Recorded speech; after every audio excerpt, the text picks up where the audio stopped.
getting some complaints and gripes that I don't ride the Hondas anymore, and I ride them all the time, but I often don't post videos because you've already seen the Hondas go through all these holes. But at the request of several people, I'm going to video this ride. We'll see how the Honda does in a bunch of holes that have been being torn up by 33.5-inch tires on a RZR with portals. So it should be pretty interesting. Shot, wide open throttle.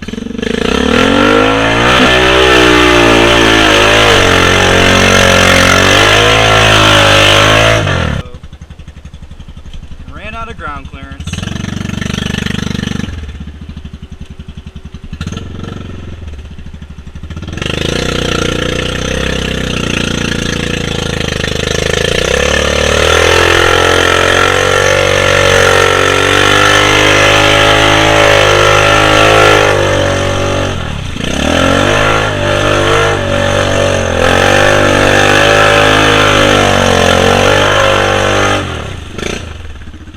There we go, Honda. That's what I'm talking about. Be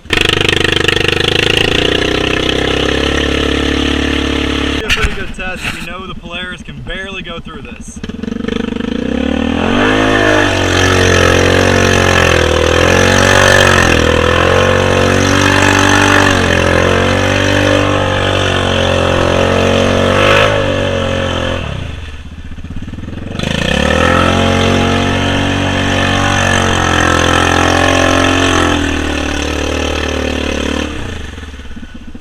Hello, Honda.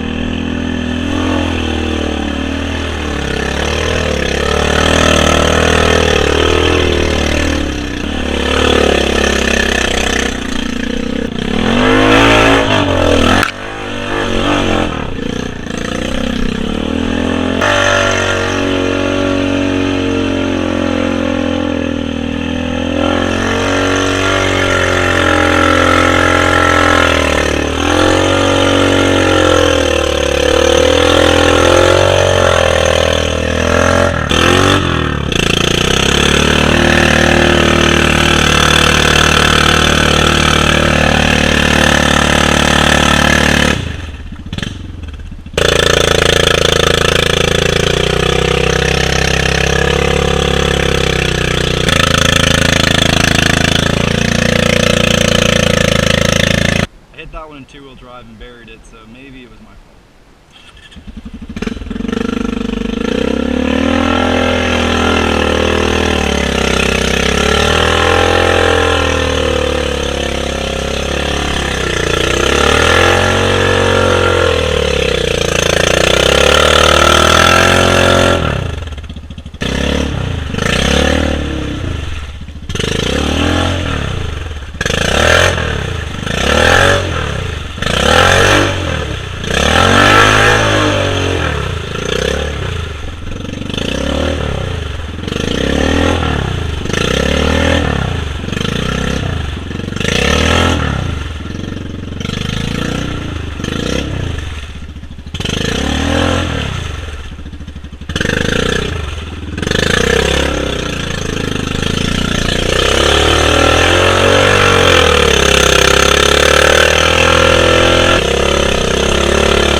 Despite my best efforts, the Honda has gotten stuck in two holes that the RZR can easily walk through, even with lots of rocking. So rocking can make up for about an inch or two of ground clearance, but not 4. Woo! Come out here and go through all these holes very easily and prove that the Honda was still superior. But it's not looking that way, and I can't lie to you guys. Little Honda, you're being given another chance to prove yourself.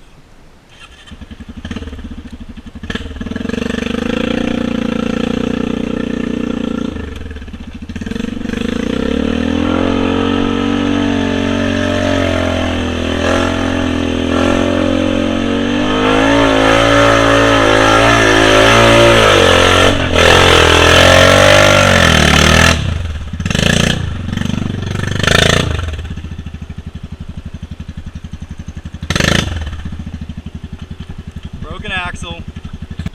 In its defense, the mud is really bad out here right now, but that still shouldn't have happened. That's what I get for putting a cheap $100 aftermarket axle. The reason I have that cheap ass axle on this bike is because this bike was running 32.5 Mambas a few rides ago and got in a real bad bind, and I broke that rear axle with the Mamba. So it isn't exactly Honda's fault, and that mud is pretty nasty. Try out this water hole with 3-wheel drive. I often get asked if my bike will idle underwater, and the answer is yes, it will idle with the exhaust, completely underwater. And the front's floating up. Interesting.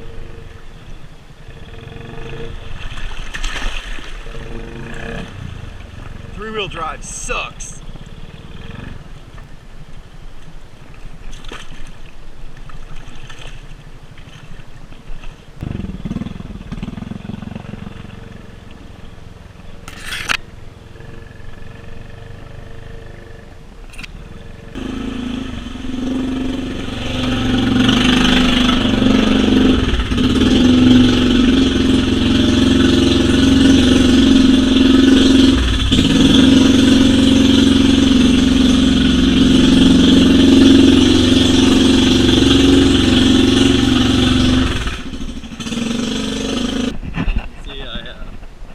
Sheared the shaft on this cheapo Inner Parts Extreme eBay $100 axle.